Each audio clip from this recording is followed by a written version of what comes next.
ঢাকা-৯ আসনকে আধুনিক ও বাসযোগ্য এলাকা হিসেবে গড়ে তুলতে চাই বললেন জাতীয় পার্টির মনোনীত এমপি প্রার্থী আবুল খায়ের।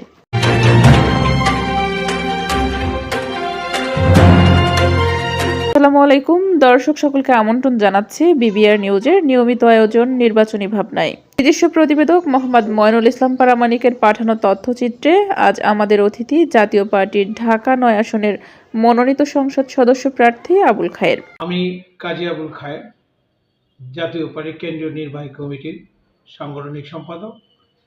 আমার নির্বাচনী এলাকার আমার পরিবার সবাই স্বতঃস্ফূর্তভাবে আমাকে সমর্থন দিচ্ছে এবং আমার পাশে কাজ করছে এবং আগামীতেও কাজ করবে, এই আশা আমি তাদের কাছে করছি এবং করব। খিলগাঁও, সবুজবাগ, মুগদা 3টি থানা, 12টি ওয়ার্ড নিয়ে ঢাকা-৯ আসন, 182 ঢাকা-৯, জাতীয় 182 আর আসন হলো ঢাকা-৯। এইখানে আমার যারা জাতীয় পার্টির নেতাকর্মী আছে, যেহেতু আমি এইবারই তো নতুন, আমি গতবারও করেছিলাম।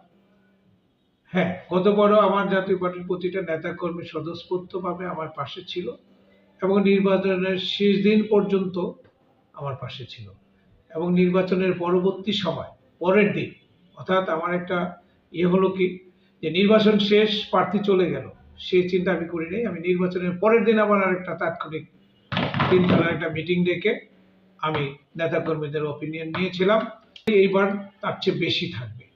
দেশের আপামর জনগণ এখন দেখছে যে 2টা শ্রেণীর বিভাগ। জি, আপনি আপনার নির্বাচনীয় আসনে যদি আপনি বিজয়ী হন বা নির্বাচন করতে চাচ্ছেন, আপনার নির্বাচনী আসনে আপনার জনগণ আপনার কাছে কেমন প্রত্যাশা, কি প্রত্যাশা করে, আপনি কি দিবেন আপনার জনগণকে? জনগণকে আমি কি দিব? জনগণকে আমি দিব একটা সুন্দর আগামী ভবিষ্যৎ, যেটাকে আমি জনগণের পাশে থেকে জনগণের উন্নয়নমূলক কর্মকাণ্ডের সাথে সম্পৃক্ততা থাকব। বেকার সমস্যাগুলির প্রতি আমি গুরুত্ব দিব, যুব সমাজটার প্রতি আমি গুরুত্ব দিব। এই আমার আরো কিছু আছে। বিবিআর নিউজকে দেওয়া একান্ত সাক্ষাৎকারে তিনি বলেন, ঢাকা-৯ আসনকে একটি আধুনিক, পরিকল্পিত ও বাসযোগ্য এলাকা হিসেবে গড়ে তোলাই তার প্রধান লক্ষ্য। এলাকাবাসীর অন্যতম বড় সমস্যা যানজট। এই সমস্যা নিরসনে ফ্লাইওভারের লুপগুলোকে আরও কার্যকর করা এবং উত্তর ও দক্ষিণ ঢাকার সঙ্গে সংযোগকারী বিকল্প সড়ক নির্মাণের উদ্যোগ নেওয়া হবে। বর্ষাকালে মুগদা, বাসাবো, মান্ডা এলাকার নিচু জমি ও রাস্তায় জলাবদ্ধতার কথা উল্লেখ করে তিনি বলেন, মান্ডা ও জিরানি খাল সহ স্থানীয় সব খাল দখলমুক্ত ও নিয়মিত পরিষ্কার রাখতে হবে।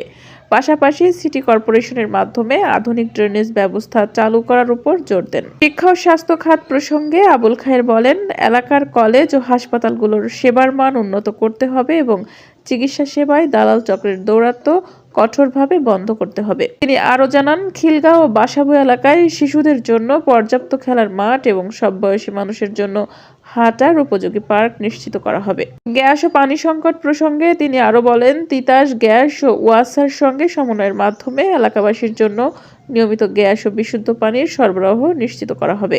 মাদক মুক্ত সমাজ গঠনে অঙ্গীকার ব্যক্ত করে তিনি বলেন, সামাজিক সচেতনতা বৃদ্ধি ও পুলিশের কঠোর অবস্থানের মাধ্যমে মাদকের বিস্তার রোধ করতে হবে।